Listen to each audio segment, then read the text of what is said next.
एक बाइबल में जिक्र है। मैं ये आपको इसलिए बता रहा हूं कि आपको मालूम हो कि आप किसी कागजी परमेश्वर की बात नहीं सुन रहे हैं। आपका परमेश्वर जो है वो रियल है और वो असली है।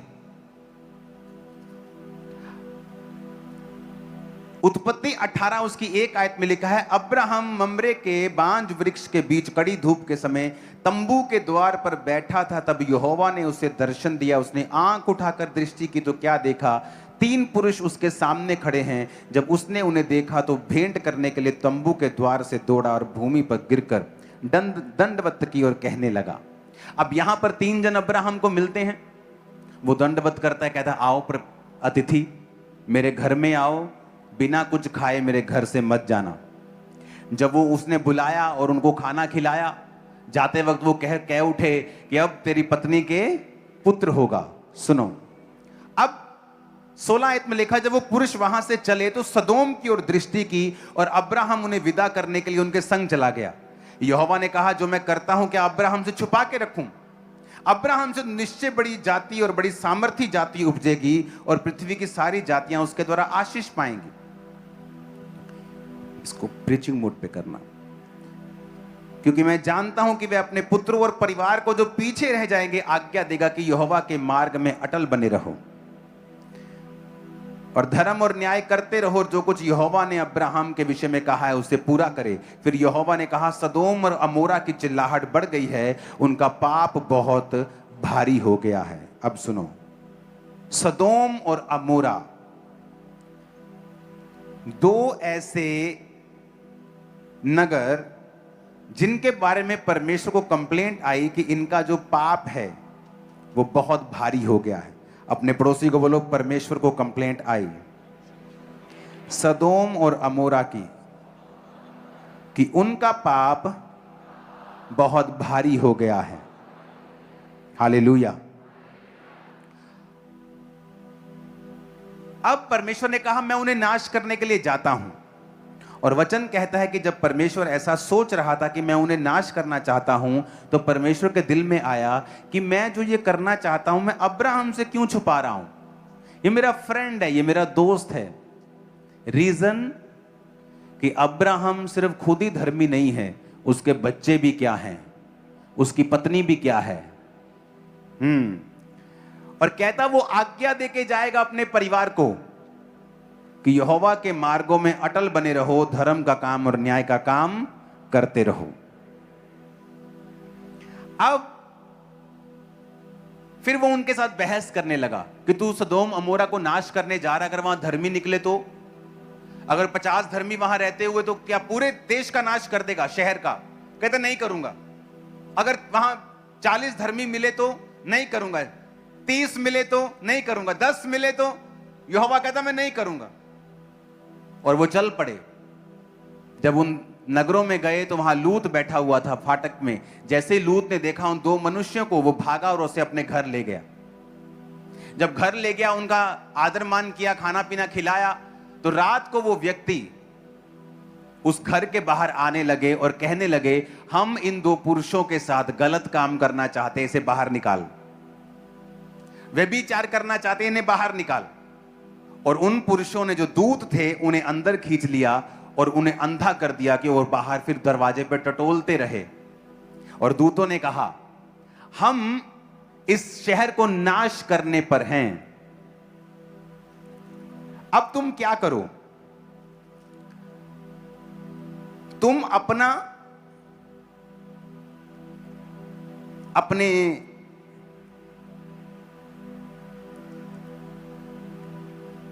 जो सन इन लोगों क्या बोलते हैं, दामाद, अपनी बेटियां, जो कुछ तेरा है उसे उठा और इस नगर से बाहर चला जा सुबह होने तक, नहीं तो तू भी इस नगर में नाश हो जाएगा।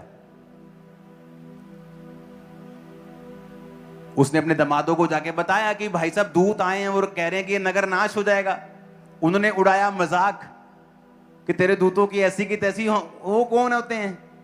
आज शाम को तो पार्टी है इधर क्लब में, हमें तो उधर जाना है, तेरी बेटियों को भी लेके जाना है साथ। कहता नहीं नहीं नहीं, आज नहीं जाएंगे हम, आज नाश होगा। कहते नहीं नहीं तू निकल, ठट। कहते वो कमला लगा, कमला पागल लगा अपने दमादा नू पागल लगा बंदा हो कि सरक गया, बुढ़ा हो गया, सरक गया दिमाग, है पागल हो गया है, और वो जाने में देर करने लगा। दूतों ने उसका, दोनों बेटियों का और पत्नी का हाथ पकड़ा और जबरदस्ती शहर के बाहर निकाल दिया और कहा पहाड़ पे जा। वो कहता पहाड़ पे नहीं जाऊंगा मैं, इधर में मुझे भेज दो, वहां मुझे लोग नाश ना करें। कहते चला जा, जिस शहर तू जाएगा वो शहर में नाश नहीं करूंगा। और जैसे ही वो सुबह हुई तो वचन ये कहता है,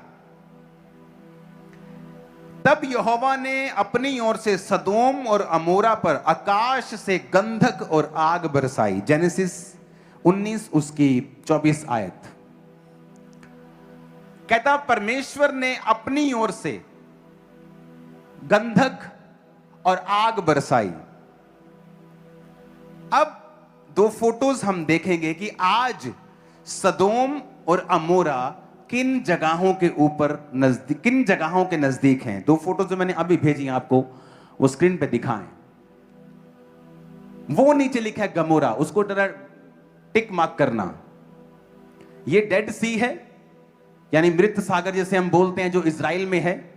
वो नीचे गमोरा है और वो सदोम है, जो बिल्कुल डेड सी के आपको किनारे पे मिलेंगे। नजर आ गए आपको?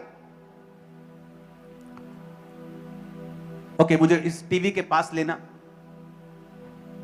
ये है, देखो, ये है सदोम और ये है गमोरा और ये है मृत सागर। नजर आ गया आपको? आज इनकी लोकेशन बता रहा हूं मैं, आज ये कहां पे हैं। इसकी स्टोरी सुनो ध्यान से। इसको प्रीचिंग मोड पे कर दो। कौन है अंदर जिसको समझ नहीं आ रही ये बात? एक व्यक्ति ने फैसला किया कि मैं बाइबल को प्रूफ देखना चाहता हूं कि ये सच है कि रॉन्ग है, कि ये किताबी कहानी है। अगर वहां आग बरसी है, गंधक बरसी है, तो मैं प्रूफ देखना चाहता हूं। और लोगों ने वहां पर खुदाई शुरू की।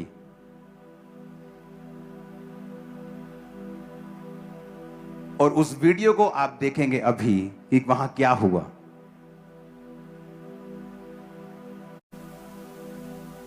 स्थानीय रूप में नुमेरा कहा जाता है।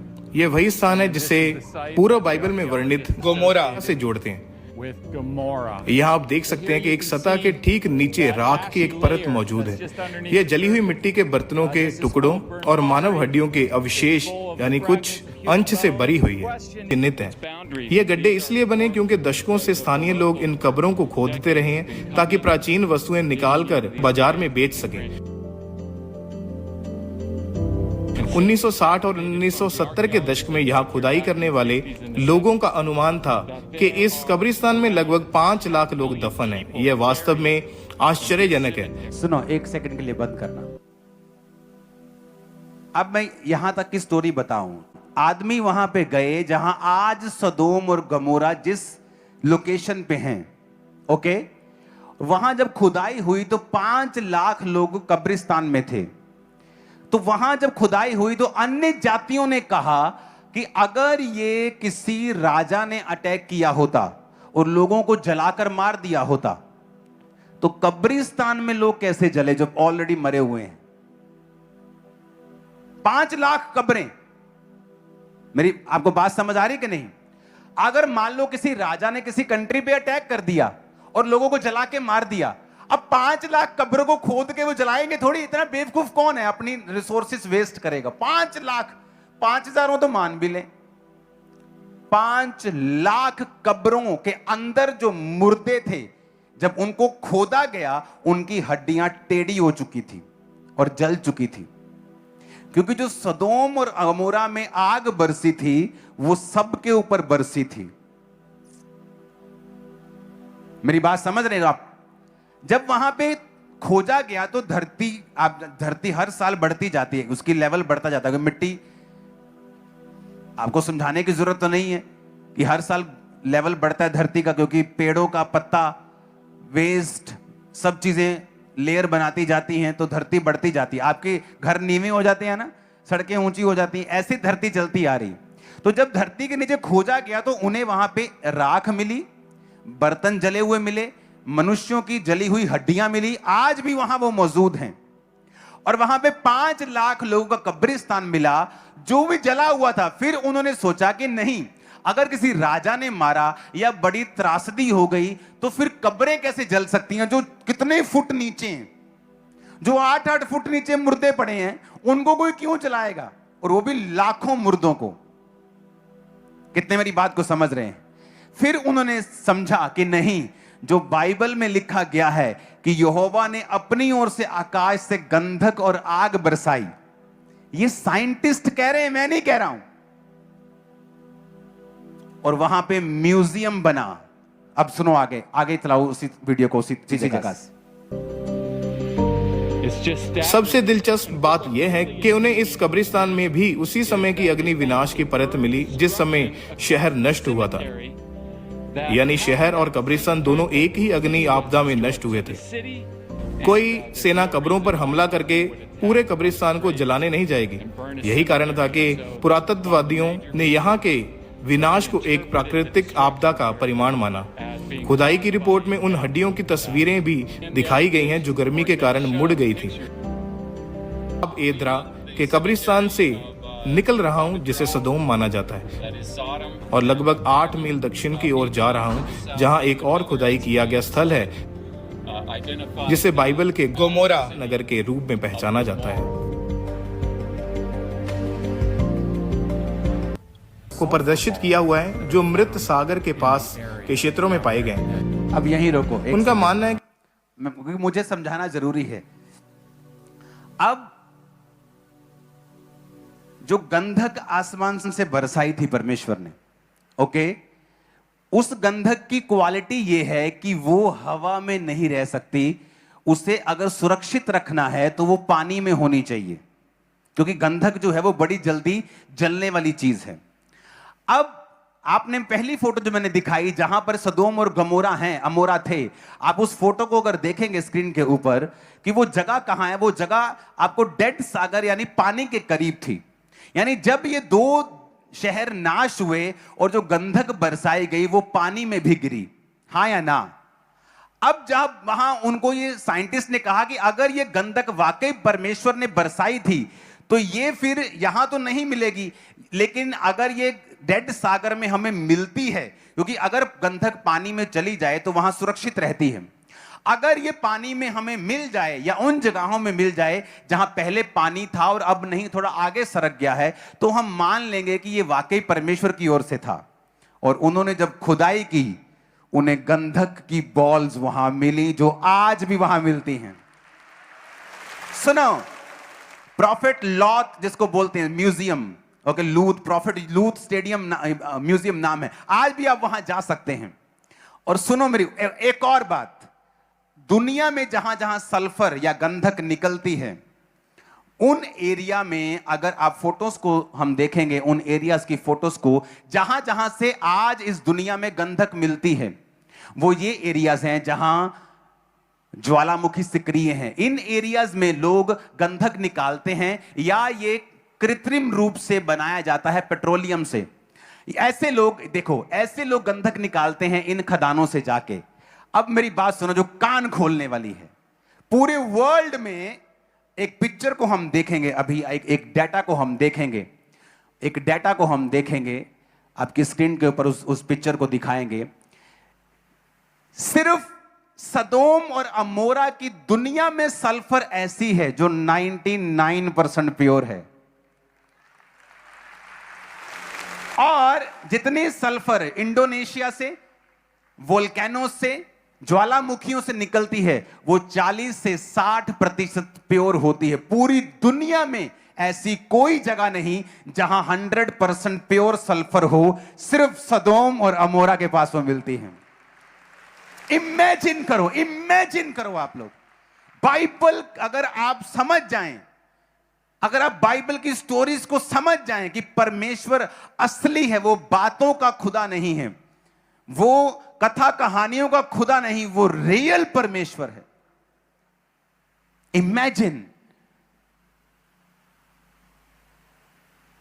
और ये नेचुरल वोल्केनिक सल्फर्स जो नेचुरल वोल्केनो से निकलती हैं वो 40 से 60% तक उनमें सल्फर होती है, गंधक होती। लेकिन जो सल्फर सदोम और अमोरा के क्षेत्रों से मिलती है वो 99 मतलब 100% वो श्योर प्योर होती है। और सुनो, इमेजिन करो, परमेश्वर जब गंधक भी बरसा रहा है तो प्योर बरसा रहा है उसमें भी मिलावट नहीं है। अगर वो गंधक भी बरसाएगा ताड़ी ऐसी तैसी प्योर ही बरसाऊं ताड़े। इमेजिन 100। और सुनो, आज उन्होंने जब वहां ढूंढा, क्योंकि सदोम में उनको सल्फर नहीं मिली, तो साइंटिस्ट ने बताया कि सल्फर यहां नहीं मिलेगी क्योंकि ये खुले एटमॉस्फेयर में प्रोटेक्ट नहीं रह सकती। पर वहां एक समुद्र है, जब गंधक बरसी होगी आसमान से तो समुद्र में गई होगी। जब समुद्र खोजा गया और परतें निकाली गई, आज भी गंधक की पता साइज क्या, वही साइज जो ओलों का होता है, जो परमेश्वर ओले बरसाता है बर्फ के, वो गंधक मिली, आज भी मौजूद है। जाना, चले जाओ, चैलेंज करता हूं तुमको। देखो वीडियो आगे।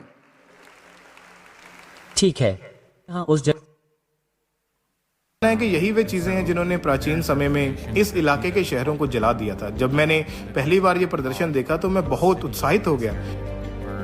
मैं प्राचीन स्थलों पर सल्फर बॉल्स खोजने निकल पड़ा, लेकिन मुझे कहीं भी नहीं मिले। फिर एक दिन मैं प्रसिद्ध भूविज्ञानी को इस इलाके का दौरा करा रहा था। मैं उन्हें इस म्यूजियम में ले आया, यह प्रदर्शन दिखाया और अपनी परेशानी बताई। तब उन्होंने कहा ये जमीन पर सुरक्षित नहीं रह सकते थे, ये केवल पानी के अंदर ही सुरक्षित रह सकते थे। उन्होंने मुझे सलाह दी कि मैं उन क्षेत्रों में खोज करूं जो कभी मृत सागर के पानी के नीचे थे। इसके बाद मैं मृत सागर के किनारे नीचे गया, किनारे के पास गया और उन जगहों पर तलाश करने लगा जहां से मृत सागर का पानी पीछे हट चुका था। और तभी मुझे सल्फर बॉल्स मिलने शुरू हुए।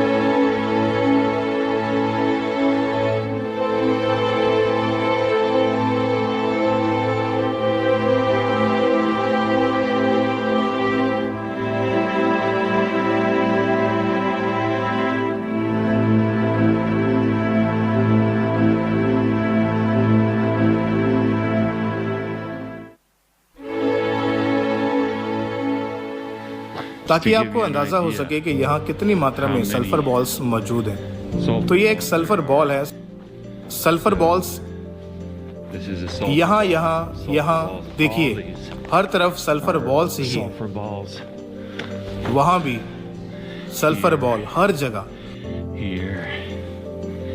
वहां भी सल्फर बॉल्स, सल्फर बॉल हर जगह, सल्फर बॉल्स, वहां भी सल्फर बॉल हर जगह।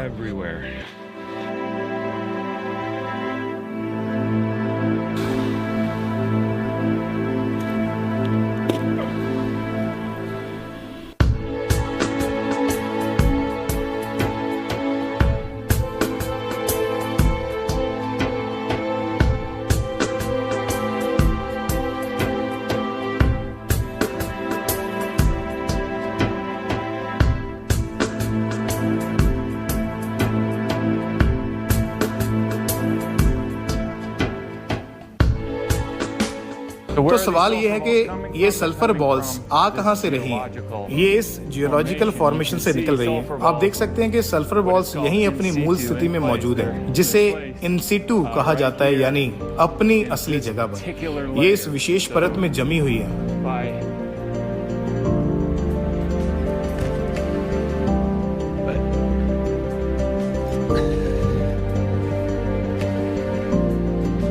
तो हो क्या रहा है? समय के साथ ये इस परत से टूटकर बाहर निकल रही है और फिर बारिश के पानी के साथ इन घाटियों में बहकर आ जाती है। इस तरह ये पूरी परत जो बहुत दूर तक फैली हुई है, इन सल्फर बॉल्स को अपने अंदर सुरक्षित रखे हुए है। यही इनका स्रोत है। मैं अब 15 वर्षों से भी अधिक समय से बाइबल की भूमि में रह रहा हूँ और मैंने ये देखा है कि यहाँ चीजें रहस्यमय कम और स्पष्ट अधिक होती हैं। जब बाइबल में किसी घटना का वर्णन मिलता है और आप उस स्थान पर जाकर उसे देखते हैं, वहां हुई खुदाई और खोजों का अध्ययन करते हैं, तो सिर्फ मेल ही नहीं मिलता बल्कि एक बहुत स्पष्ट मेल दिखाई देता है। और जितना अधिक मैं इस भूमि को खोजता हूँ, इसमें खुदाई करता हूँ और इन स्थानों तथा बाइबल में हुए कामों को समझता हूँ, उतना ही बाइबल का विवरण जीवित होता जाता है। और उसके प्रमाण सामने आते जाते हैं। और यह उसका एक बेहतरीन उदाहरण है। हम सिर्फ एक शहर में आग के विनाश की परत की बात नहीं कर रहे हैं, हम कई शहरों की बात कर रहे हैं। हम कब्रिस्तानों की कब्रों के ऊपर जली हुई परतों की बात कर रहे हैं, और हम बाइबल में दिए गए उस ऐतिहासिक विवरण की बात कर रहे हैं जो बताता है कि क्या हुआ था, जहां आकाश से बारिश की तरह जलता हुआ गंधक बरसने का वर्णन मिलता है। उस वीडियो को देखेंगे जब पास्टर्स को ये वीडियो मालूम हुई तो लोग वहां जाने लगे और खुद ढूंढने लगे कि कहां है। देखो एक पास्टर की वीडियो गया बंदा आदमी एक। हम यहाँ उस जगह के आसपास घूम रहे हैं जिसे हम प्राचीन गम्योरा मानते हैं, और हमने इन सल्फर बॉलर्स के बारे में बात की है जो इस क्षेत्र के लिए अद्वितीय हैं। मुझे अभी अभी एक मिली है। मैं यहाँ टहल रहा था और मुझे यह मिल गई। ये सफेद रंग की है, ये हरी भी है। वाह, मैं लंबे समय से ऐसी ही एक चीज ढूंढना चाहता था। मैं बस प्रार्थना कर रहा था, भगवान क्या आप मुझे सल्फर बॉल ढूंढने में मदद कर सकते हैं? और उन्होंने ऐसा किया। तो एक बार फिर ये सल्फर बॉलर्स, और हम इसका परीक्षण करेंगे। आप इन्हें जला सकते हैं और ये आग के गोले की तरह जलेंगे। इस बारे में अनोखी बात यह है कि यह केवल इन क्षेत्रों में, इन 5 शहरों में ही है जो इस तरह के अद्वितीय दिखते हैं, जहां आपको ये सल्फर बल्ब मिलते हैं और आप उन्हें जलाते हैं और वे नीले रंग में जलते हैं। यह अविश्वसनीय है। मैं इसे पाकर बहुत उत्साहित हूँ। मैं कुछ और ढूंढने जा रहा हूँ। और ये सल्फर बोल आज भी अगर सीधा आग लगा दो वैसे तो जल जाती हैं। आपका परमेश्वर जीवित है और मेरा खुदा जीवित है। इमेजिन करो, इमेजिन करो। वो व्यक्ति कहता मैं ढूंढना चाहता था, मैं सल्फर, मेरे को प्रूफ तो मिले यहां गंधक बरसी थी। तो साइंटिस्ट ने बताया कि गंधक ओपन में सुरक्षित नहीं रह सकती। देख इन शहरों के आसपास पानी था, तो पानी में जाके ढूंढ। जो एरिया पानी से थोड़ा आगे चले गए हैं, जब उनकी खुदाई की तो आज भी सल्फर बॉल्स वहां आज भी तुम जाओ तो जाकर ले सकते हो, वहीं जलती हैं। वो दुनिया का एकमात्र स्थान है जहां 99 यानी कि 100% प्योर गंधक मिलती है। आज तक 100% प्योर गंधक कहीं नहीं है। मेरे खुदा के नाम की जितनी तारीफ कर सकते हो कर दो। Hallelujah, hallelujah. इमेजिन कर सकते हो आप क्या कि जिस परमेश्वर की हम बात करते हैं वो हमारा कथा और कहानियों वाला परमेश्वर थोड़ी है कि मैं आपको कोई कहानी सुना रहा हूं कि परमेश्वर ने ऐसा कर दिया और उसका कोई प्रूफ नहीं है।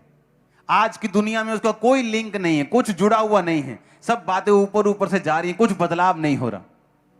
लेकिन जब आप बाइबल की बताई हुई जगहों के ऊपर जाते हैं और उन सारी घटनाओं को साइंटिफिकली जब प्रूफ करना चाहते हैं तो आप कर सकते हैं। आसमान से गंधक बरसी और लूत की पत्नी नवा का खंबा बन गई। लूत की दोनों लड़कियों ने लूत के द्वारा बेटों को पैदा किया और परमेश्वर ने कहा ये बेटे मेरी सभा में कभी नहीं आएंगे क्योंकि ये व्यभिचार से पैदा हुए हैं। पूरी जाति नाश कर दी क्योंकि इसके पीछे भी रीजन था। लूत ने एक गलती की जो अब्राहम ने नहीं की।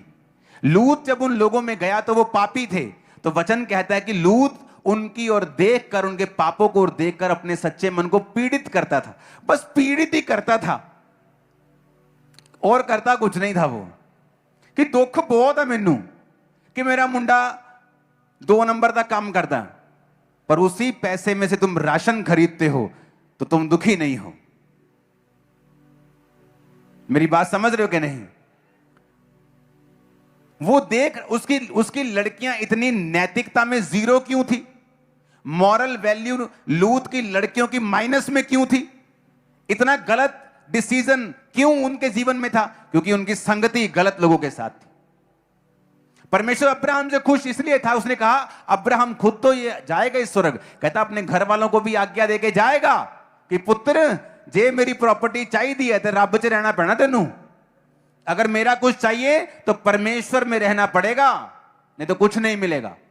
चर्च गए, प्रेयर की, आज तुमने क्या किया? किसी का नुकसान तो नहीं किया, किसी परदेसी को ठोकर तो नहीं मारी, किसी के घर के ऊपर कब्जा तो नहीं किया। परमेश्वर कहता मुझे अब्राहम इसीलिए पसंद है क्योंकि वो अपना तो ध्यान रखता ही है पर अपनी फैमिली की अगुवाई भी अच्छी रीति के साथ करता है। और परमेश्वर ने कहा, लूत जो लोगों के पापों को देखकर अपने सच्चे मन को पीड़ित तो करता था, लेकिन स्टेप तो कोई लेता नहीं था। उसे लगा मैं कैसे जा सकता हूं, मेरा बिजनेस यहां सेटल्ड है, यहां पर हरी हरी चरगाहियां देखकर मैं आ तो गया, अब मेरा बिजनेस यहां सेटल्ड है, अब मैं क्या कर सकता हूं, मैं थोड़ी पाप करता हूं। पर तुमने अपने बच्चों को ऐसा माहौल दिया, ऐसा आसपास दिया, ऐसा वातावरण दिया कि वो नैतिकता में, मोरल वैल्यू में, अपने कैरेक्टर में जीरो हो गए, और गलत डिसीजन के कारण उसकी पत्नी भी गई और उसकी दोनों बेटियां भी गई। कितने मेरी बात को समझ रहे हैं? मैं हैरान हो गया। आज भी वहां से गंधक निकालो, कुछ मिट्टी का तेल डालने की जरूरत नहीं, सिंपल माचिस लगाओ, बुड़ बुड़ बुड़ करके जलने लगता है। देखिए ना जलने की वीडियो, कोई भी उठाओ, समुद्र में जाओ, कोई भी उठाओ और जलाओ, उसी समय जलता है। 99.9% प्योर, दुनिया में कहीं नहीं मिलता, उसी एरिया में मिलता है जहां खुदा ने बरसाया था। इमेजिन कि वो गंधक भी बरसा रहा है तो प्योर बरसा रहा है। तुम्हारी जिंदगी में वो कैसा प्योर आशीष देगा तुम अब सोच लो।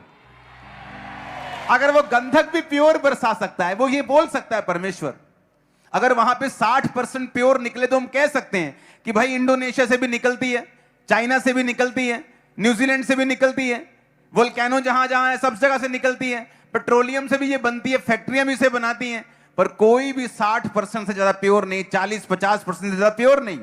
वही मिलने वाली गंधक वही क्यों 100% प्योर है? क्योंकि वो परमेश्वर ने बरसाई थी। ओ जीसस, ओ जीसस, हालेलुया। जब हमें यह मालूम होता है कि मेरा परमेश्वर सच्चा है, पवित्र है, तो मुझे वचन के ऊपर और भरोसा होता है, मेरा विश्वास बढ़ता है और मैं परमेश्वर पर और अच्छी रीति से चलता हूं।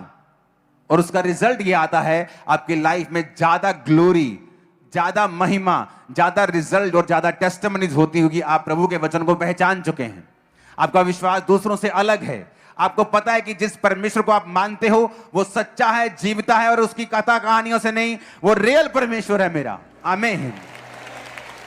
वो फेक कहानियों वाला परमेश्वर नहीं है। वो तब करता था और आज नहीं करता, वो ऐसा भी नहीं है। वो आज भी मिरेकल्स करता है, आज भी लोगों को छुड़ा रहा है, आज भी कैंसर के होल्स को बंद कर रहा है, नशे के रोगियों को आजाद कर रहा है। ओ आमीन ऊंचे वाला चाहिए चर्च, और जितना ऊंचा आमीन उतनी बड़ी टेस्टिमनी आपकी नेक्स्ट है यीशु के नाम। मैंने कहा जितना बड़ा आमीन, नेक्स्ट टेस्टिमनी आपकी है इन Jesus name. Hallelujah, hallelujah. Imagine करो, साइंटिस्ट ने हेल्प की, कहता अगर तू गंधक खोजना चाहता है तो पानी के पास जाके खोज, क्योंकि पानी में जरूर गिरी होगी। सोच अगर आसमान से बरसी है तो पानी में तो गिरी होगी ना, क्योंकि पानी के पास तो ये शहर बसते हैं, तो आप पानी में खोजते हैं। जहां से पानी थोड़ा निकल गया है, जहां कम रह गया है, वहां खोज। और जब उन्होंने देखा तो एक ही लेयर में, वहां पे ज्यादातर एक ही लेयर, क्योंकि जब बरसी एक ही लेयर बन गई, और वहां से लेयर से अब निकल निकल कर बह बह के आगे जाते हैं। ओ जीसस।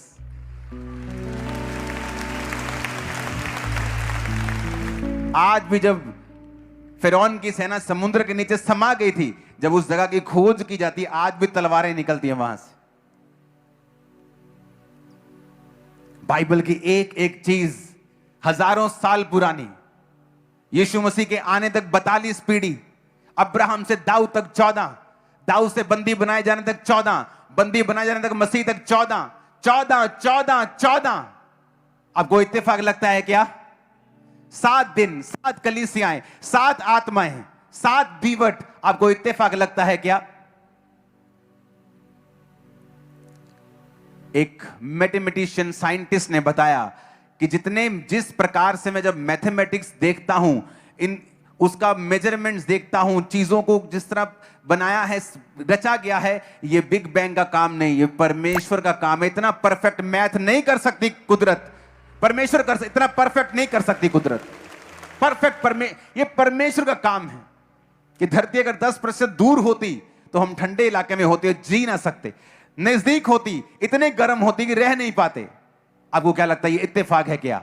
तो जिस परमेश्वर ने आपको बुलाया है, वो आपकी लाइफ को कैसा सुंदर बनाएगा और कैसा ब्लेस करेगा। आमीन ऊंचे वाला चाहिए चर्च। Hallelujah, hallelujah. वो रियल परमेश्वर है। मैं तो जब वचन की रेवलेशन मेरे पे उतरती है, मुझे और किसी चीज की जरूरत नहीं पड़ती। मैं उसे देख देख कर ही आनंदित होता रहता हूं। ये क्या दिखा रहा है परमेश्वर? वो रियल है। बाइबल का खुदा सच्चा है, बातें सच्ची हैं, प्रमाण सच्चे हैं। जीसस के दादा कौन थे, पापा कौन थे, परदादा कौन थे, ग्रेट ग्रैंड पेरेंट्स, आगे आगे आगे 42 पीढ़ियों के नाम लिखे हैं। जीसस के बारे में सिर्फ बाइबल में ही नहीं, अविश्वासी इतिहासकारों ने लिखा है, Jesus was the religious man who perform many miracles. अविश्वासी इतिहासकारों की पुस्तक में उसका जिक्र है। अपने हाथों को उठाओ सच्चे खुदा के लिए। सब जन खड़े हो जाओ। और आज मैं आपके हाथों को अनॉइंट कर रहा हूं और मैं आपकी लाइफ के ऊपर वचन डिक्लेयर करता हूं। टीम आप जाएंगे और दोनों हाथ इनके ऊंचे होंगे। आप 15-20 जने जाएं और इनके हाथों को अनॉइंट करते रहें, इनके हाथों के ऊपर ऑयल लगाते रहें।